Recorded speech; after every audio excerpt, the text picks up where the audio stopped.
Thank you, Bruce McClary, for considering me for this occasion. Thank you to the Money Management family for allowing this platform because of our successful relationship. I honor your space and your time. And again, I'm Johnika Dreher. Thank you to the National Foundation for Credit Counseling for finding me worthy to speak among your most distinguished colleagues, associates, partners, sponsors, and this year's awards recipients. To my first teacher, I say thank you and I love you, Mom. I recognize that I stand on the shoulders of giants who came before me and who've surrounded and supported me. With gratitude, I honor all within my village for helping, nurturing, and holding me accountable to the purpose that I have through their love. Let's get started. Marianne Williamson once wrote in her pivotal book, Return to Love, our deepest fear is not that we are inadequate. Our deepest fear is that we are powerful beyond measure. It is our light, not our darkness, that most frightens us. We ask ourselves, who am I to be brilliant, gorgeous, talented, fabulous? Actually, who are you not to be? You are a child of the universe, and you playing small does not serve the world. Some stats: 3.5 years, $70,000 paid off, 50 pounds lost, $120,000 saved, abundance. I often wonder, though, where do people go astray when it comes to money? And why is money such a taboo topic to discuss? But we're so eagerly to want it, to hoard it, or to spend it without acknowledging how it aligns with our most intrinsic values and purpose. Love and belonging are so important. They are vital needs that everyone has. Previously, I shared my successes and my outlook on life, but today it's essential to journey back to a place of remembrance. And I want to do it with you if you'd allow me. I trekked a path of owing $70,000 in needless debt. I took love and belonging issues into my marriage and into parenting, which led to overspending, overeating, and neglecting essential matters. After years, the problems like money compounded. And as I realized I was neglecting some issues, I also had to realize some other new things were popping up into my life. For instance, we were living an American nightmare within 6 months of us moving into our American dream home. We were underwater financially, paying 15% more than our income, and that's what we were bringing in monthly. We made excellent money, by the way, which is interesting, but the debt was a cloud that loomed over us because we weren't taking care of the critical parts of us, and we weren't talking about money until, unfortunately, it was too late. At this point, how could we? Life was happening, and we were trying to make more money instead of dealing with the root causes and making that essential plan. Have you ever worked with a client you felt you couldn't make any headway with? They present negative, pessimistic, and stubborn, to name a few characteristics, and you feel like nothing is getting through. What if we changed our perspective of those characteristics to what they truly are? Unawareness, feelings of being lost or stuck, having low self-esteem, and not knowing how to be vulnerable enough to, one, ask for help, but then to receive it. I present to you me, your most demanding client. We are draining because we are drained. And I will admit, I was in a very traumatic mentality and mind frame. Scarcity, vulnerability, uncertainty, and lack of knowledge abound me. No one wants to feel judged or stupid, for the matter. While I was at the point of no return, I had nothing to lose and everything to gain. Looking at my bills, acknowledging my reality, trusting a debt counselor, sharing my story, and letting the debt struggle go, it was scary. We are all humans being. Consumerism, materialism, advertising, music, social media, headlines, sales, discounts, smarter, bigger, better. Those mediums attack Well, they're supposed to attract, but they do attack our foundational hierarchy of needs, right? The safety, the love, the belonging. And it turns into scarcity and vulnerability and a negative mindset. That was me. Detached values, light dimmed. I was hiding from myself and from others, so broken and disconnected from the communication and actions I needed as I now lived with this new marriage, new baby, as technology is blooming within the comforts of my phone. I sought the outside world instead of all that was inside of me. And I had little time to focus on myself, right?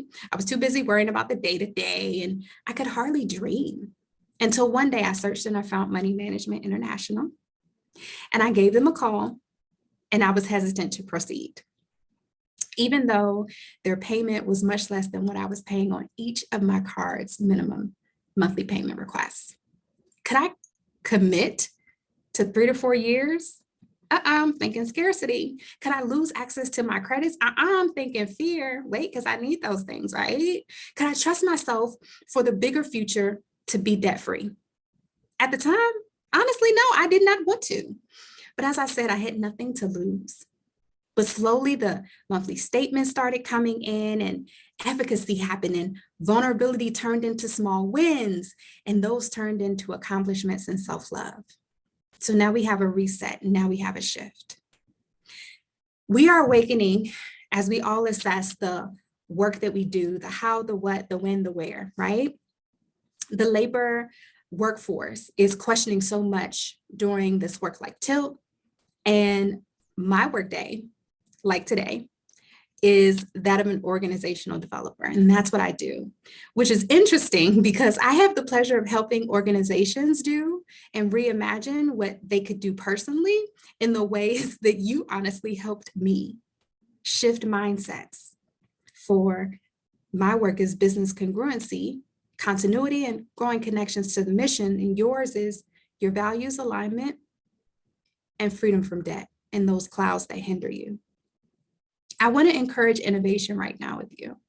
I look at systems and processes, and I help people to communicate and identify where we can utilize lean practices and where we can inspire inspiration. So for a moment, put aside your role as president, as board director, as credit counselor, as advocate, and let's unpack who we are and who we show up when we do this work and how it connects to your organizational's vision.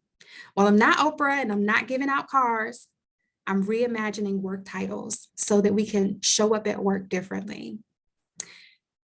If you're agreeing with this, think about if any of these resonate with you.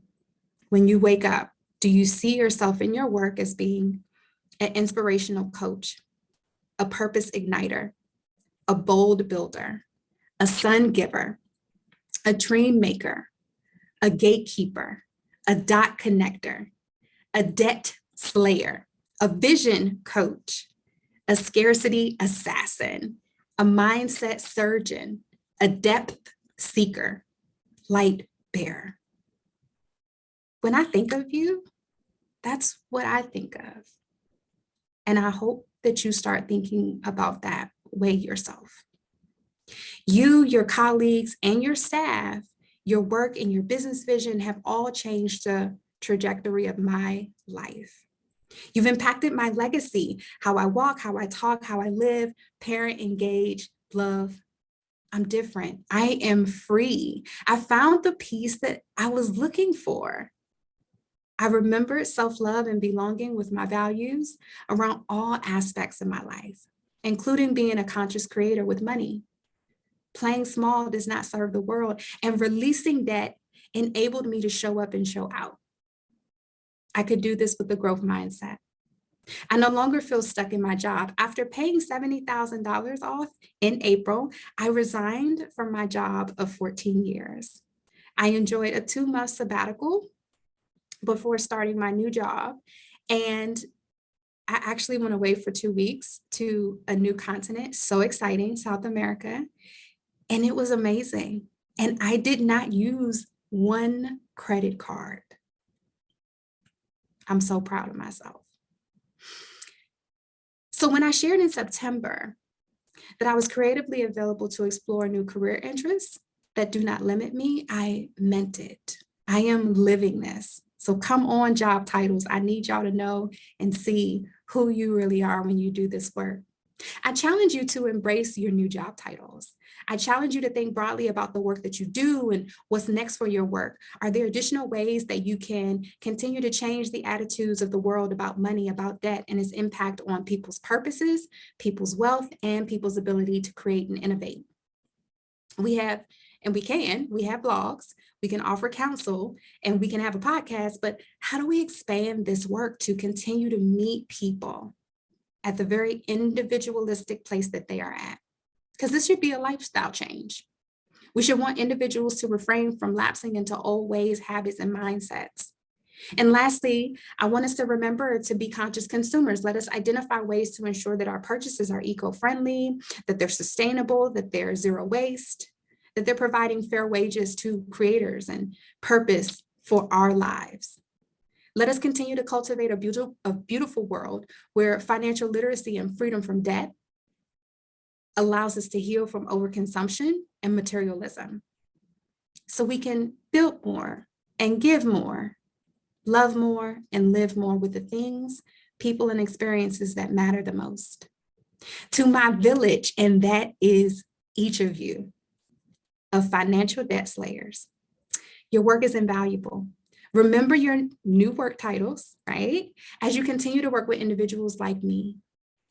I am who I am because of who you are, because of the work that you do.